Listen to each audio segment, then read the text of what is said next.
Welcome to Philly Film Brothers Podcast. I am Chris Pierdomenico. I'm Dave Pierdomenico. And today we're going to talk about Ant-Man and the Wasp, which we just saw last night. Mm-hmm. I enjoyed it a good bit. I did too. And I should mention to all our viewers out there, you may not be able to see them, but we are actually joined today by Ant-Man and the Wasp. Oh, are you serious? They're right here. That's so cheesy. They're right. I'm trying to get us more views. Even for me. So this is the first Marvel film since Infinity War, and I thought it was a nice break from that. I mean, that was a very, very bleak movie, and, you know, the ending credits aside, and by the way, this is a spoiler podcast. Spoiler filled. If you haven't seen it, as usual, turn it off right now. Go see the movie. Come back.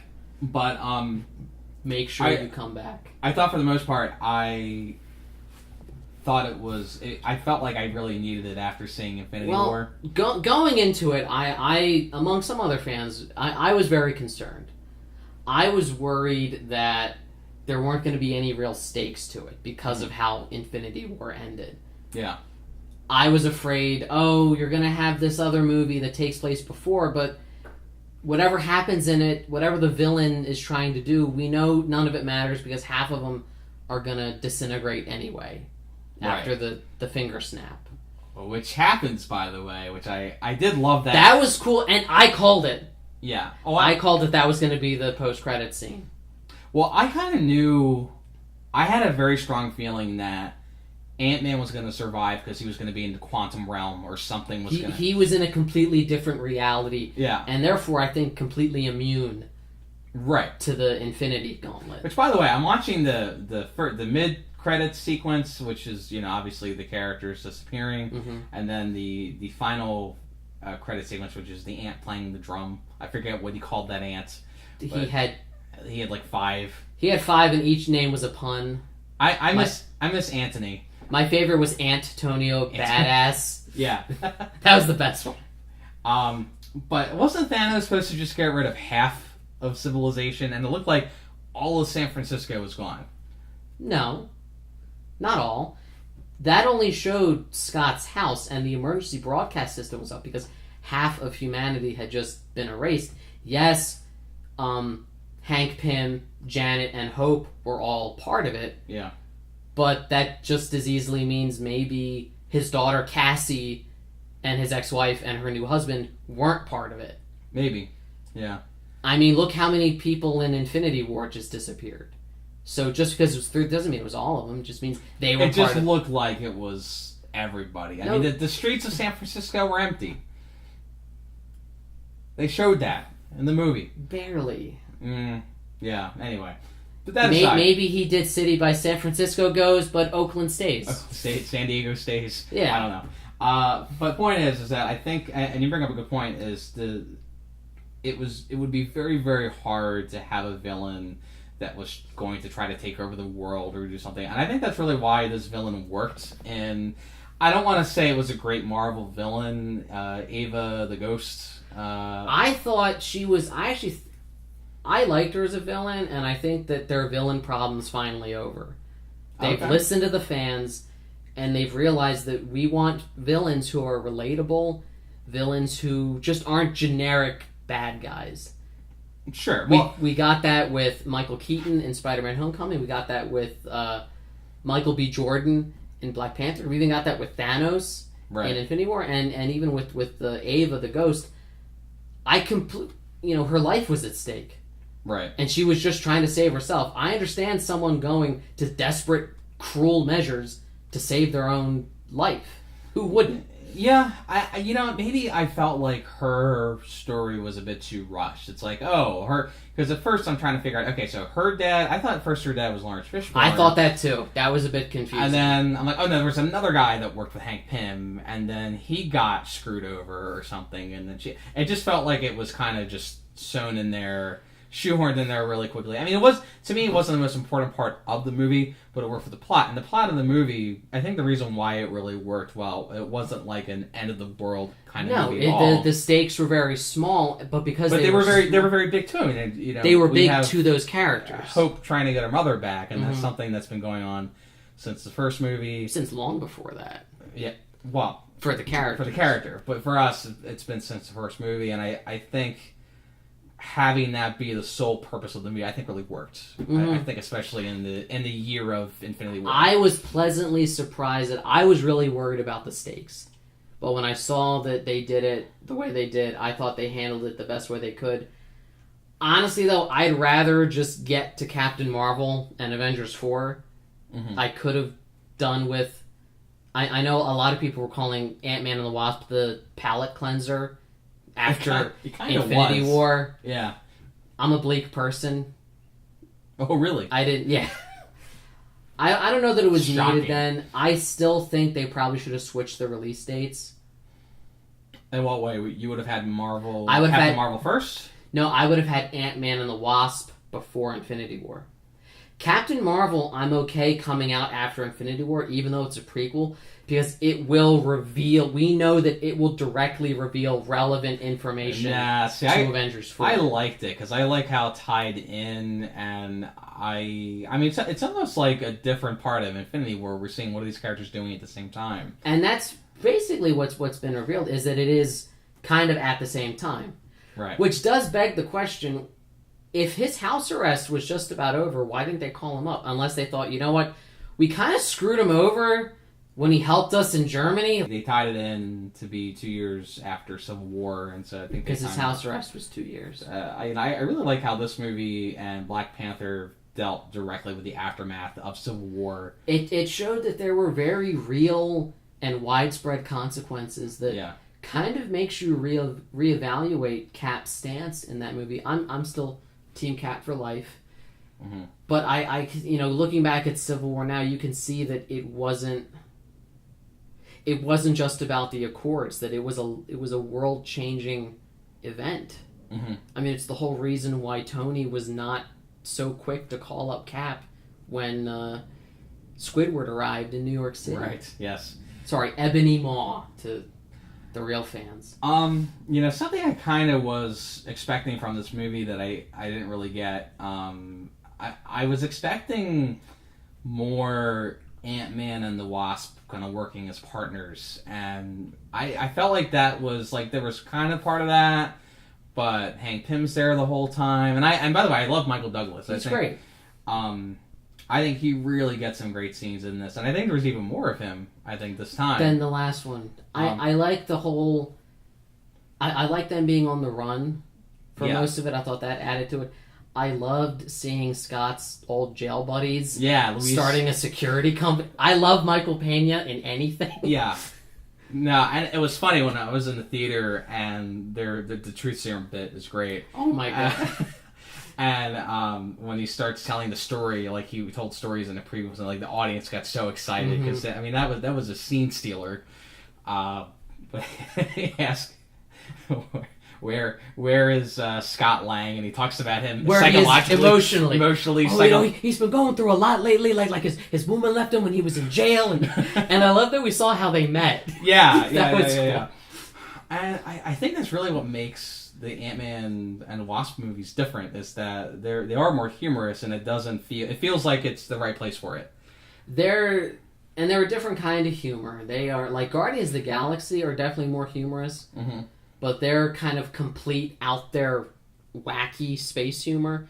I think the Ant-Man movies really appeal to that sort of like sarcastic humor. Well, and it's also very grounded. I mean, as much as a movie about shrinking and making things grow can be. But it's more grounded in the real world. You know, one of the big plot points for at least his company was they were trying to get into business with someone else to keep their company afloat. Well, and I love that Scott Lang is like, he's like, oh yeah, I told Luis because I have to help them with the presentation tomorrow morning. Like, that's really? why he gave away the secret location. That's what you're worried about right now. But he's trying to help his friends, you know? And that's his livelihood. Yeah.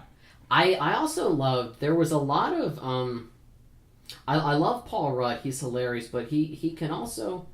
He pulls off drama well, because there were certain parts in it where I saw a guilt and a conflict to him. Like because of what he did, he went to help Cap in Germany, and because of that, Hope and Hank Pym had to go on the run.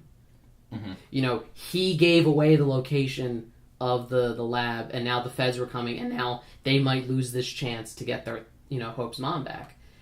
And I feel like he was still wrestling with that idea brought forth in the first one when his wife says, be the hero your daughter thinks you are already. I like that we got to see him continue on that path and struggle with it when it hit setbacks. Mm-hmm.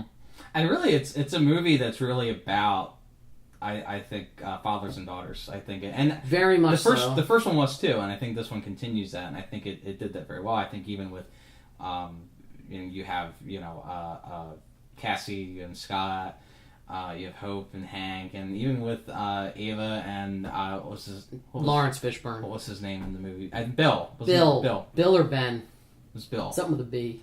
I think it was Bill. Let's just call him Morpheus. Yeah.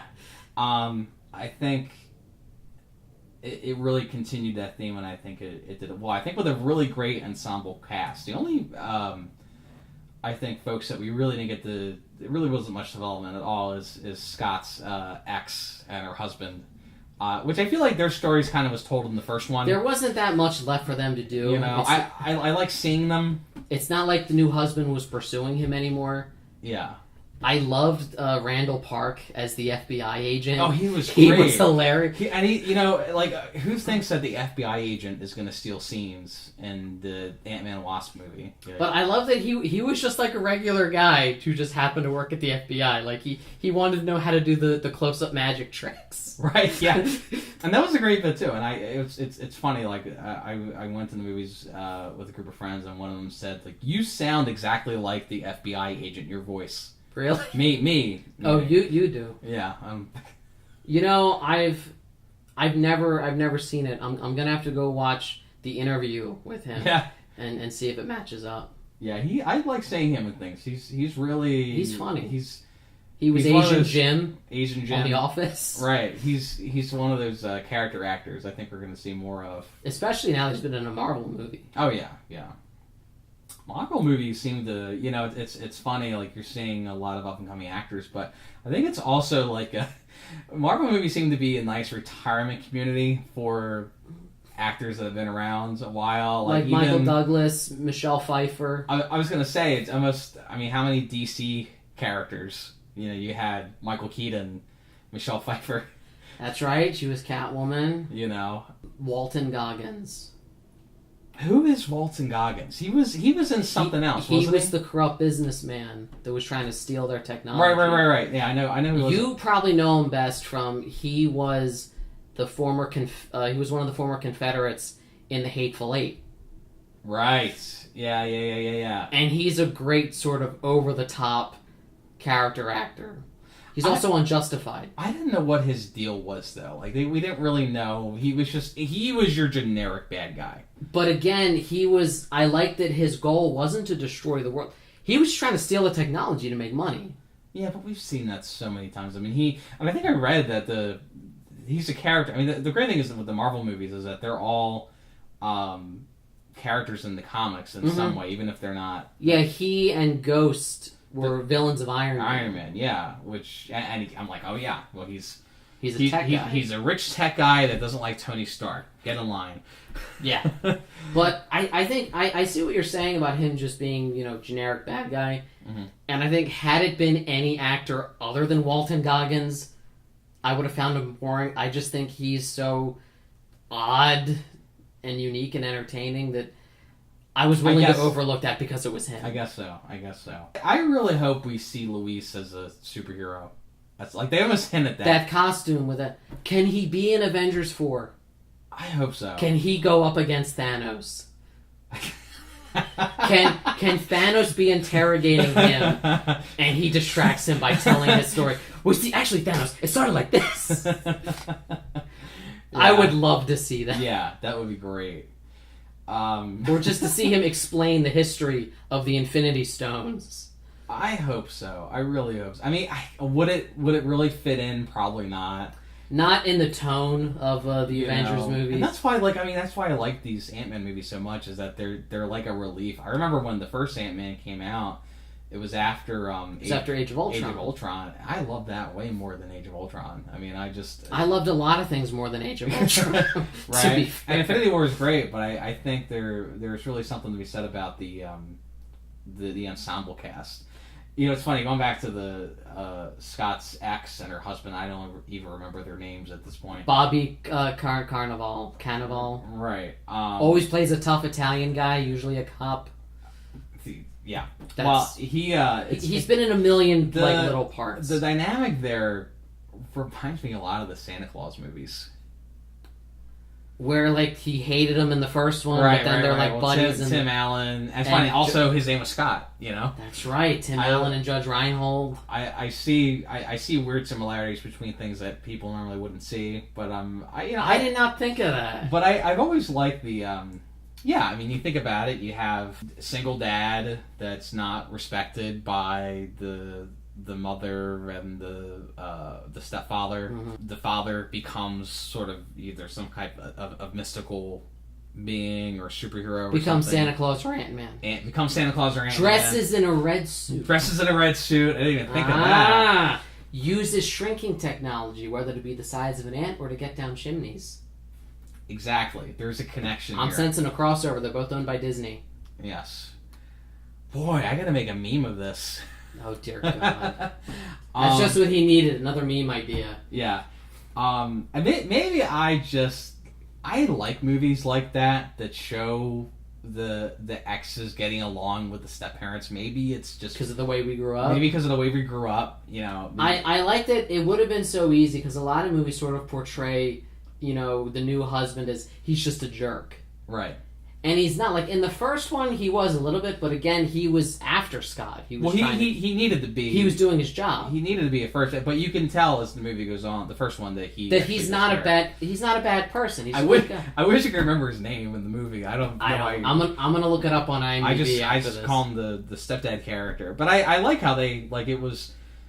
for the kid, it was for the good of the kid. Like they all joined in on the group hugs together. Yeah, I thought that was great. I mean, it was small, but it was nice. Mm-hmm. And I think the rest of the ensemble, they were great. In it just as much as they needed to be. Yeah, I would say so.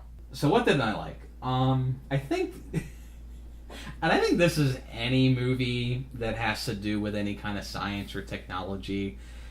At a certain point, when they're talking about, oh, we need to track the thing, track the office there, or the molecules this or the atoms that. At a certain point, are they just making stuff up? Oh, they are. Yeah. They even joke about it in the movie when Scott says, "Do you just add quantum to every word, and make it, you know?" And I love how they make Scott sort of the guy, because I related to that. I'm like, yeah, I would be saying he's the surrogate of the audience because he's not the scientist. You know, but it does seem, and I think a lot of movies do this. I think Star Wars does this.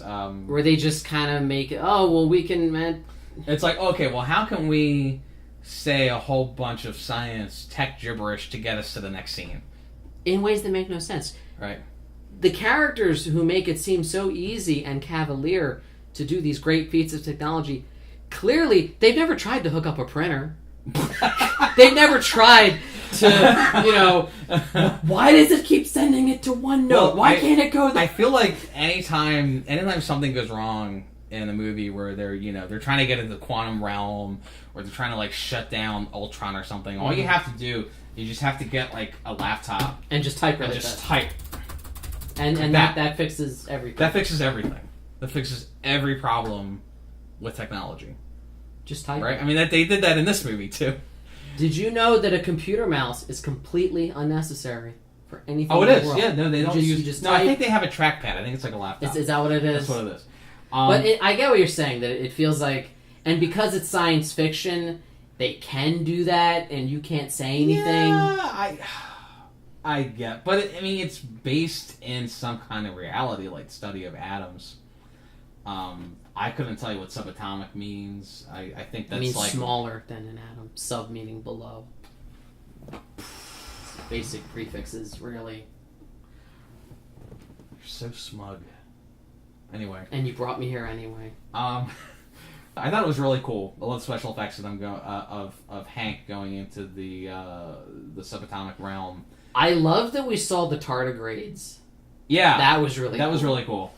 And I think that Hank was the one that needed to do it. I think it just... It was him completing that mission from 30 years ago. Right. And it was just really good, and I can't rave enough about Michael Douglas. But back on the whole tech thing, I love that when his wife, Janet, comes out, she suddenly has superpowers. Right. Like, she can just touch Ava and it, like, scientifically healed her. There's not really an explanation as to how... that's what I would have... I mean, it's almost not... It's not essential, but it would have been nice. Had they given an explanation, would you have complained about the same thing you just did, though, about how they're just making stuff up? It's too sciencey. Like, I came out of the quantum realm, which gave me quantum healing properties for displaced molecules. I'm just saying, it would be nice if, science fiction is science fiction, but for it to be rooted in something real and then take it to the next level. So what you're saying is scientists need to actually invent a shrinking suit? I think that they need to... Because I am on board for that. I think they need to actually... I'm sure scientists have studied it. I think they need to base it off of that. Or, the subatomic realm, whatever. Or they need to call Rick Moranis. Right. Bring him out of retirement. He's just been doing commercials in Canada. He's not busy. What was her name in the movie? Who? Michelle Pfeiffer. Janet. Janet. Was it Janet Pym or Janet Van Dyke? I thought it was Janet. Janet and Hope have the Van name, and Hank is just Pym. I think that's because Janet kept her last name. Okay. But they were married, though, right? They were. They were married. They're still married. Mm-hmm. Yeah. Okay. Well, anyway, there was no way to get divorce papers to right. the quantum realm. Just so, Janet's been in the quantum realm for 30 years, and from what it sounds like, when she kind of possesses Scott, it's kind of a little bit like the movie Ghost, fittingly enough, which I thought was kind of interesting. But Paul Rudd acting as Michelle Pfeiffer that was pretty cool. Which I know typically in movies when they do that, like in Harry Potter, when they did that where Hermione takes the form of Bellatrix, they actually had Emma Watson act it out pretending to be Bellatrix, and then just had Helena Bonham Carter imitate her. So I would think that they probably had Michelle Pfeiffer act that out first, and then had Paul Rudd just imitate it. That's a good idea. I like that. That's how they do it in most of those cases. So, what was I saying? So, Janet's in the quantum realm for 30 years, and it's clear that she, it's been 30 years to her. I mean, she mentions that, like, I've been here 30 years. What is she doing that whole time? Like, what does she do for food? What does, like... You know what I mean? Like, is it like you get stuck in Jumanji for 30 years? Well, clearly, I hear tardigrades make very excellent meat. And, in the quantum realm, because rules don't apply, maybe she didn't need to eat. Reality changes and it can fry your brain. Reality changes. So what? I mean, how does that... how's Janet okay? Maybe she's not. Maybe we'll see that in the third one.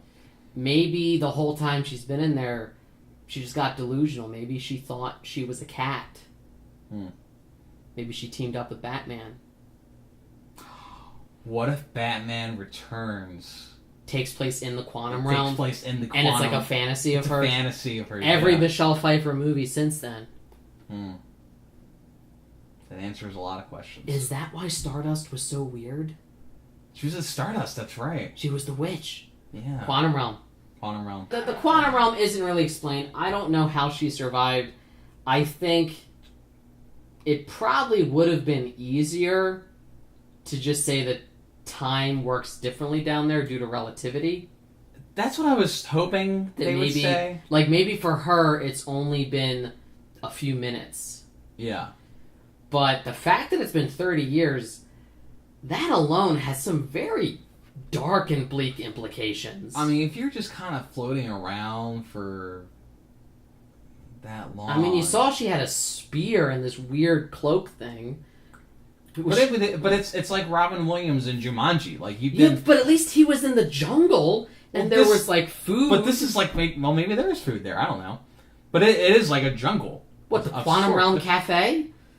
How? I Where? think she ate the whatchamacallits, the tardigrades? tardigrades. But she shrunk more to get smaller than them. Remember that? I guess Hank kept getting smaller. Exactly. So they're not even, where she is. So I don't know. But she's there for 30 years, and that's the thing is that the movie, and again, all movies do this. Movies like this, where there's kind of like an action adventure kind of thing. But of course, there's a time limit. Like, why is the time 2 hours that they're going to lose the trace? Like, what? She's been there 30 years. They can't get that again. Or I love how the signal goes when the timer's up. The signal goes from at full strength to just completely gone. Right. I love that it's, wouldn't it make more sense if it was just slowly fading? Right, it's like when your batteries start going. Like, we're losing the signal slowly, it's getting weaker, and maybe in 2 hours it'll be gone, but it's not like we have 5 seconds left, it's at full strength. Oh darn, we lost it. It's gone forever. It's called a plot device. Yeah. Yes. And, I get it, and these things we're nitpicking, they're really not important. The movie's a great movie. Overall, it's fun, it's entertaining.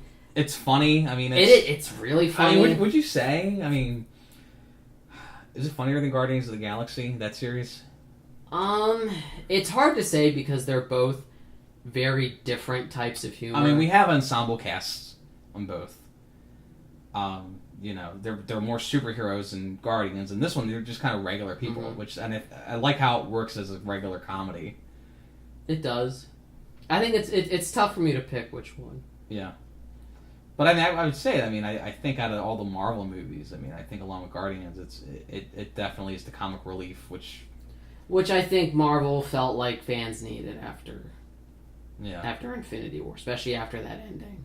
Yeah, and then they did it to us again. I knew that was coming though, and I think most people could predict that was going to be the end credit scene was the effects of. And I really like how it happened. Like you think that they lose Scott, but then like when he couldn't hear Hank, I'm like, oh god. I knew. I'm like, it just happened. Yeah. And you know whose fault that is? Star-Lord. Star-Lord. I feel like Rick Moranis, like Lone Star. Yeah. Anyway. It's like it's 70% his fault. Well, who's the 30%? 20% Doctor Strange. Why is it Doctor Strange's fault? For giving up the Time Stone.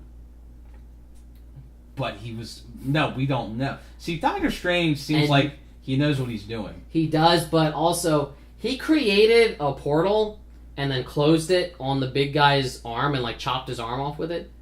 He failed to do that with Thanos. Oh, and the other 10%, Thor, for not aiming for the head. Aiming for the chest so we could have that one-liner. I told you, you die for that. Just aim for the head. Or the arm. You know what we should do? We're going to release an article on Dork Daily. Okay. Who is responsible? I think you should write it. You should write 70% Star-Lord. And then the reason. I think you should. I think that'd be funny. Anyway, so that's... I digress. We digress. So... I'll get right on that. Ant-Man and the Wasp.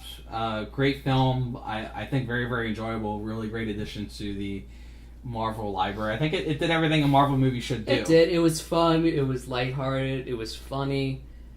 It was sort of the... It sort of represents the epitome of, I think, what Marvel represents overall. I know that, everyone says that DC is too dark and gritty, and, I'm really into that, but I also acknowledge that that doesn't need to be the only type of superhero movie out there. Marvel is more... It's more fun. It's a little bit campy. It's the type of thing that... It's just meant to... You sit down in the theater and, you're just going to enjoy yourself for the next 2 hours. And I think it hits that right on the nose. Mm-hmm.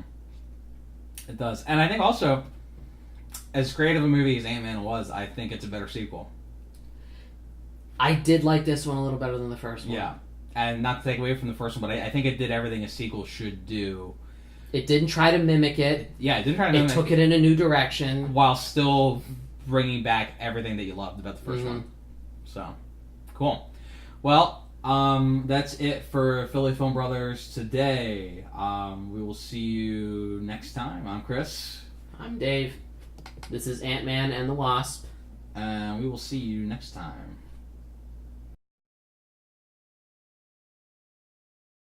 Anyway. Ant-Man and the Wasp. See, you're screaming. You were doing exactly what I said you would do. What? Scream when it's actually on. Oh. Anyway, so Which does beg the question, if his house arrest was just about over, why didn't they call him up? Unless they thought, you know what, we kind of screwed him over when he helped us in Germany. Like, he got 2 years house arrest.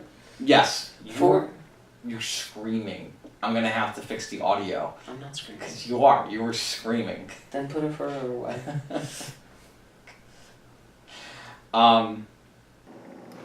Every time we're looking into Avengers!